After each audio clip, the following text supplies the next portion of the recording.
Brothers and sisters, اپنے آج کے اس ایپیسوڈ میں ہم سیدنا ابو بکر صدیق رضی اللہ عنہ کی زندگی میں سے دوسری انسپائرنگ کوالٹی کو ڈسکس کریں گے۔ جیسے کہ گزشتہ ایپیسوڈ میں ہم نے یہ بات کی تھی کہ سیدنا ابو بکر صدیق رضی اللہ عنہ کو اللہ عز و جل نے وزڈم اور انسائٹ فلنس عطا کیا تھا، اور آج ہم بات کریں گے کہ کس طریقے سے سیدنا ابو بکر صدیق رضی اللہ عنہ کی خوبصورت شخصیت کا ایک حصہ، ایک خصوصیت، ایک کوالٹی یہ تھی کہ آپ کو اللہ عز و جل نے قوت فیصلہ عطا کیا تھا۔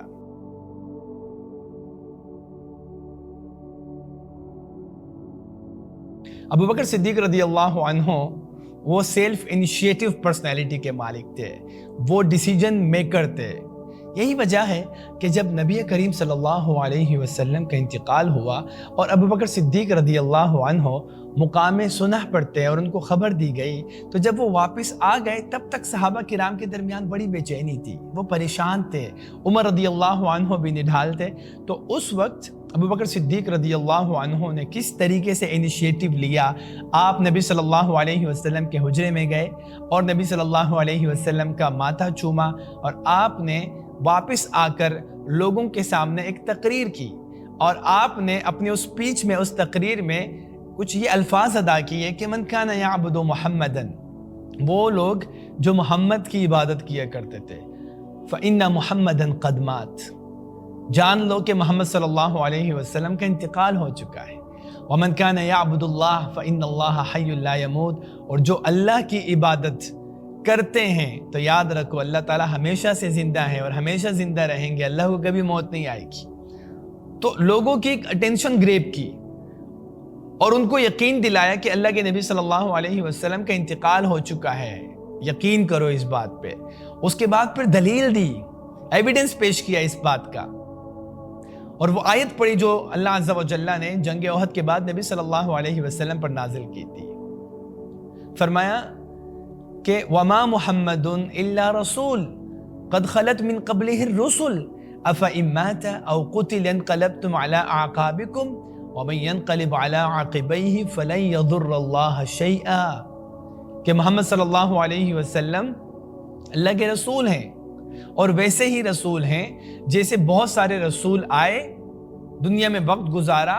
اور دوبارہ وہ چلے گئے، تو جس طرح باقی رسول گزر گئے ہیں، محمد صلی اللہ علیہ وسلم بھی گزریں گے، ان کا بھی انتقال ہوگا۔ افإن مات، اگر ان کو تبھی موت آ گئی، او قتل، یا ان کو شہید کر دیا گیا، انقلبتم علی اعقابکم، تو کیا تم اس دین کو چھوڑ کر اپنے ایڑیوں کے بل پھر جاؤ گے؟ تم الٹے پاؤں گھوم جاؤ گے، چھوڑ دو گے اس دین کو، ٹرن اوے کر جاؤ گے؟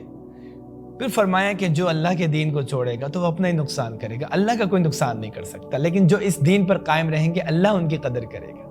تو جب یہ آیت پڑھی تو عمر رضی اللہ عنہ کہتے ہیں کہ مجھے لگا کہ یہ آیت ابھی نازل ہوئی ہے۔ ابو بکر صدیق رضی اللہ عنہ نے کس انداز سے ڈیسیجن لیا کہ کس طریقے سے انہوں نے لوگوں کو سنبھالنا ہے۔ حضرت عمر رضی اللہ عنہ کو بٹھایا اور اس معاملے کو، اس بے-چینی اور گمبھیر معاملے کو، یعنی ایک بہت ہی ٹفسٹ ٹائم اس وقت کے جب مسلمان بے چین تھے، تو ابو بکر صدیق نے سیلف انیشیٹو لیا رضی اللہ عنہ اور لوگوں کو سمجھایا۔ اسی طرح اگر ہم ایک اور واقعے کی طرف اس کوالٹی کو جاننے کے لیے آگے بڑھیں کہ جب لشکر اسامہ، نبی صلی اللہ علیہ وسلم نے جو ایک لشکر تھا، ایکسپیڈیشن تھا رومیوں کے خلاف، رومن امپائر کے اگینسٹ، اس کو روانہ کیا، اس کو تیار کیا، اور اس کے اوپر جو لیڈر مقرر کیا وہ 16 سال کا نوجوان اسامہ بن زید رضی اللہ عنہ تھے۔ اب جب نبی صلی اللہ علیہ وسلم کا انتقال ہوا تو لوگوں نے یہ مشورے دینے شروع کر دیے کہ لوگ مرتد ہو رہے ہیں، کچھ قبیلوں نے زکوٰۃ دینے سے انکار کر دیا، جھوٹے انبیاء نے اپنے نبوت کے جھوٹے دعوے کرنے شروع کر دیے، حالات گمبھیر ہو رہے ہیں، حتیٰ کہ عمر رضی اللہ عنہ بھی آئے ابو بکر صدیق رضی اللہ عنہ کو سمجھانے کے لیے کہ اب اس لشکر کو پوسٹ پون کر دیں، اس کو مت نکلنے دیں، لوگ مدینہ پر حملہ کریں گے، بڑا نقصان ہو جائے گا۔ لیکن ابو بکر صدیق رضی اللہ عنہ، کیونکہ ان کی ڈیسیجن پاور بہت مضبوط تھی، وہ ایک لیڈر تھے، تو انہوں نے کہا کہ اللہ کی قسم اگر مجھے یہ یقین ہو جائے کہ سارے لشکر جب میں بھیج دوں گا لڑنے کے لیے، اکیلے رہ جاؤں گا اور مدینہ کے درندے مجھے چیر پھاڑ دیں گے تو میں ان کو روکوں گا نہیں، میں تب بھی ان کو بھیجوں گا، اور میں اس لشکر کو، اس ایکسپیڈیشن کو، how can I stop that expedition کہ جس کو نبی صلی اللہ علیہ وسلم نے حکم دیا تھا، نکالا تھا۔ کچھ لوگوں نے کہا کہ آپ اسامہ بن زید، وہ نوجوان ہیں، تو کسی میچیور لیڈر کو آپ یہ ذمہ داری دے دیں اور ان کو آپ ہٹا دیں ذمہ داری سے۔ اس وقت بھی ابوبکر صدیق رضی اللہ عنہ کہنے لگے کہ how can I do that, کہ ایک نوجوان کو، ایک امیر کو، ایک لشکر کے سپہ سالار کو نبی صلی اللہ علیہ وسلم چوزڈ ہم، who am I to change the decision of رسول اللہ صلی اللہ علیہ وسلم۔ اب دیکھیں بس آپ کو یہاں پر ان کی بصیرت کی بھی جھلکیاں نظر آئیں گی، اور آپ کو ان کی ڈیسیجن میکنگ کی بھی جھلکیاں نظر آئیں گی۔ اللہ اکبر۔ اور پھر وہی ہوا کہ جو ابوبکر صدیق رضی اللہ عنہ نے اپنا فیصلہ اور اس فیصلے کے اوپر فرم ہوئے، لوگوں نے کہا آپ ایسا کیوں کر رہے ہیں؟ ابوبکر صدیق رضی اللہ عنہ کے پاس ایک ہی جواب تھا کہ اللہ کے نبی صلی اللہ علیہ وسلم نے فیصلہ کیا۔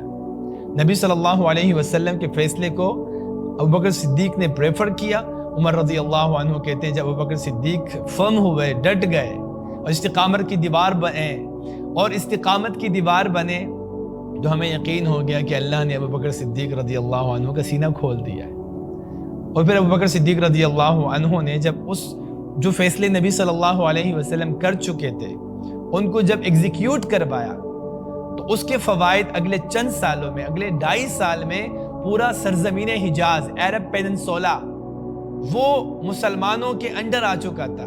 شام اور عراق وہ فتح ہو چکا تھا۔ تو یہ ہوتی ہے ایک ڈیسیجن پاور، ایک سیلف انیشیٹو کوالٹی، جس کے ذریعے ابوبکر صدیق رضی اللہ عنہ نے اس امت کو کتنا فائدہ پہنچایا۔ تو ہمیں بھی چاہیے، ہم اس کے ساتھ کس طریقے سے ریلیٹ کر سکتے ہیں، ہم اپنا لنک کیسے بنا سکتے ہیں۔ ہمارا لنک بھی ویسے ہی بنے گا جیسے ابوبکر صدیق رضی اللہ عنہ کا لنک بنا تھا۔ انہوں نے نبی صلی اللہ علیہ وسلم کی سنت کو، حکم کو کسی بھی طور نہیں چھوڑا۔ حالات بالکل مخالف تھے، انہوں نے کہا کچھ بھی ہو جائے، جو حدیث میں آیا ہے، جو سنت ہے، جو رسول اللہ کا حکم ہے، مجھے تم لوگ کو سمجھ میں آئے نہ آئے، لیکن اس کو میں نہیں چھوڑوں گا۔ جب انہوں نے سنت کو پکڑا، لازم پکڑا، یعنی جب انہوں نے کہا کہ اب میں نبی صلی اللہ علیہ وسلم کے فیصلوں کو تبدیل نہیں کروں گا۔ آج بردرز اینڈ سسٹرز، ہماری بھی یہ ذمہ داری ہے کہ جب دین کی کوئی بات آ جائے، حدیث آ جائے، قرآن کی کوئی آیت آ جائے، بظاہر ہمیں لگے کہ یہ ہمارے کلچر اور ہماری سوسائٹی میں ہم اس کو کسی طریقے سے پریکٹس نہیں کر پائیں گے، بظاہر ہمیں لگے چیلنجنگ لگے، لیکن believe me, trust me, Abu Bakr Siddiq رضی اللہ عنہ نے اس چیلنج کے دور میں اس نبی صلی اللہ علیہ وسلم کے حکم کو لاگو کیا تو وہ کامیاب ہو گئے۔ بالکل اسی طرح ایز اٹ از، اگر ہم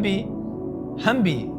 یہ چیلنجنگ والے دور میں، جو ایسا دور جو ناموافق حالات پر مشتمل ہو، ہم نبی صلی اللہ علیہ وسلم کی سنت کو لازم پکڑیں گے تو ہم ویسے ہی کامیاب ہوں گے۔ آپ سے ملاقات ہوگی انشاءاللہ اگلے ایپیسوڈ میں، تب تک کے لیے اجازت دیجیے۔ السلام علیکم ورحمۃ اللہ وبرکاتہ۔